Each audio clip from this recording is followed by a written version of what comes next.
Why didn't Andy Kaufman want to make people laugh only? Why did he, unlike traditional comedians, avoid telling jokes on stage? Why did some people treat his death as if it were a joke? We will clarify these and other facts in the next few minutes. Andy Kaufman remains one of the most discussed, least understood, and most influential figures in contemporary American show business and performance art. His life, artistic vision, and relationship with the public defied conventional notions of comedy and entertainment. He didn't step onto the stage merely to make people laugh. He aimed to confuse, disturb, and provoke thought. Andy Kaufman turned comedy into a kind of social experiment, seeking to radically redefine the relationship between performer and audience. He was born in January 1949 in Great Neck, New York. His family was Jewish, and his father was a successful engineer and businessman. As a child, Andy was known for being introverted and imaginative. He had a fascination with television and movies from an early age, and would often put on puppet shows, do impressions, and stage imaginary performances for his family. This desire to escape from reality shaped the unique style he would later bring to his stage work. After graduating from Graham Junior College, he began performing in New York's alternative comedy clubs in the early 1970s, such as The Improv and Catch a Rising Star. But unlike other comedians, he didn't deliver punchlines or tell jokes in the traditional sense. Instead, he presented bizarre, confusing, and sometimes uncomfortable performances that challenged the audience's expectations. Kaufman was not interested in laughter for its own sake. He was more fascinated by discomfort, surprise, and real emotional reactions. One of the central themes in Kaufman's artistry was the blurring of identity and role. He didn't separate himself from his characters or his audience. He treated both as part of a single interactive experience. His portrayal of Latka Gravas, a foreign and childlike character on the popular sitcom Taxi, brought him national fame. However, Kaufman quickly grew tired of the role and viewed it as a commercial compromise. To him, true art had no boundaries or format. Perhaps the most extreme example of his identity play was Tony Clifton, a vulgar, arrogant, and absurd lounge singer character he created. Kaufman took this role so seriously that he even had friends, such as Bob Zmuda, impersonate Clifton in public, while he himself appeared elsewhere, deliberately creating confusion over the character's true identity. This kind of meta-performance was a groundbreaking concept in performance art and remains a reference point in discussions of artistic reality and illusion. Kaufman's shows often induced discomfort and confusion rather than laughter. That was part of his design. In one infamous incident, he read a children's storybook on stage for several minutes without saying anything comedic. As people began walking out, he continued unfazed, challenging the audience's expectations of what performance was supposed to be. In another instance, after a performance at Carnegie Hall, he bussed the entire audience to a local cafe where he served them milk and cookies, again blurring the lines between performance and reality. He also gained attention for staging wrestling matches with women, declaring himself the intergender wrestling champion. Though criticized by feminists, Kaufman insisted it was a commentary on gender roles and societal expectations. To him, comedy was not just about humor. It was about exposing the absurdities and falsehoods of everyday life. Art, in Kaufman's eyes, was a means of presenting alternative truths.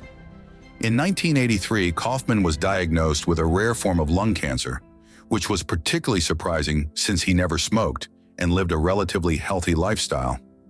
Many fans believed the diagnosis was just another elaborate hoax or performance.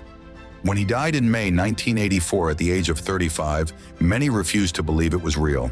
For years afterward, speculation persisted that his death was merely the final act in his lifelong performance. Some even believed he would one day return, an idea that perfectly encapsulated the mystery and unpredictability he cultivated.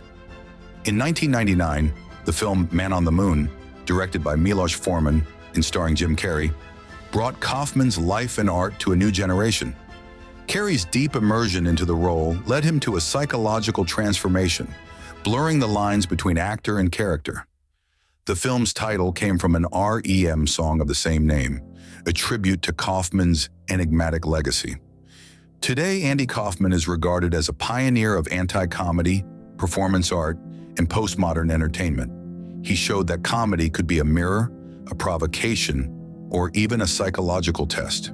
His influence extends far beyond stand-up comedy and into philosophy, psychology, and avant-garde art. Kaufman's legacy lives on in the questions he left behind. Was it real? Was it performance? Was there even a difference? And perhaps that enduring ambiguity is the truest reflection of his genius. During which experiment did Nikola Tesla knock out an entire electric grid? Cosmic communication, wireless energy transfer, X-ray photography, explosion with Tesla coil.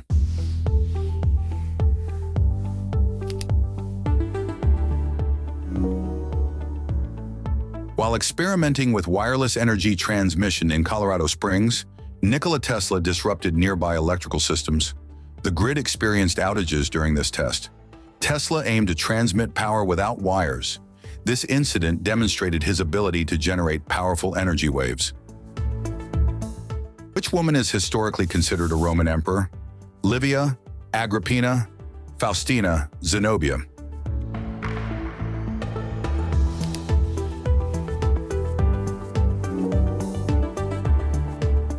Zenobia was the queen of the Palmyrene Empire who claimed power against Roman emperors. She declared herself ruler and issued coins in her name. She controlled territories from Egypt to parts of Anatolia. Eventually, she was defeated and taken to Rome. On which planet is a day longer than a year? Mars, Jupiter, Venus, Saturn.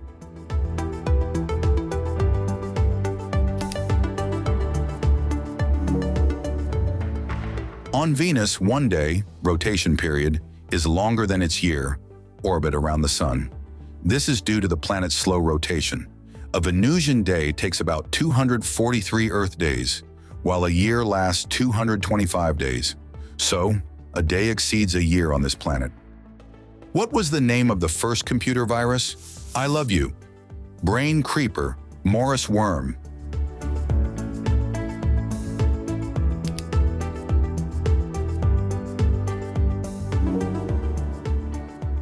Creeper, created in 1971, is considered the first computer virus.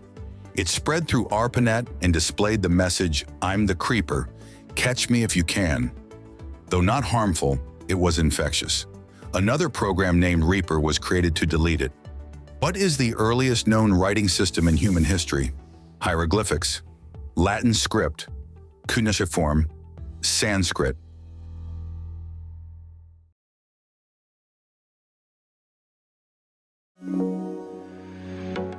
Cuneiform writing emerged in Mesopotamia during the 4th millennium BCE. It used symbols carved into clay tablets. It was mainly used for accounting, laws, and religious texts. The Sumerians are credited with its invention. What is the largest lake in Africa with no river outlet to the ocean? Victoria, Tanganyika, Chad, Malawi.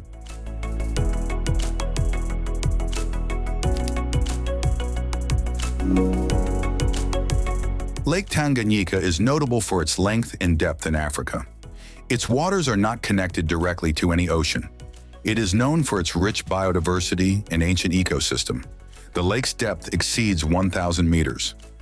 How tall was military leader Napoleon Bonaparte? 1.90 meters, 1.5, 2 meters, 1.69 meters, 1.80 meters.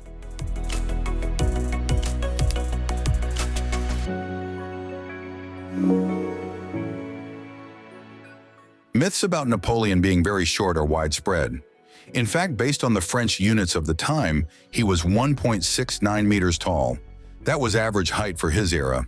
His short image was largely the result of propaganda. Which monarch is known in history as the Mad King? Louis XV, George VI, George III, Henry III.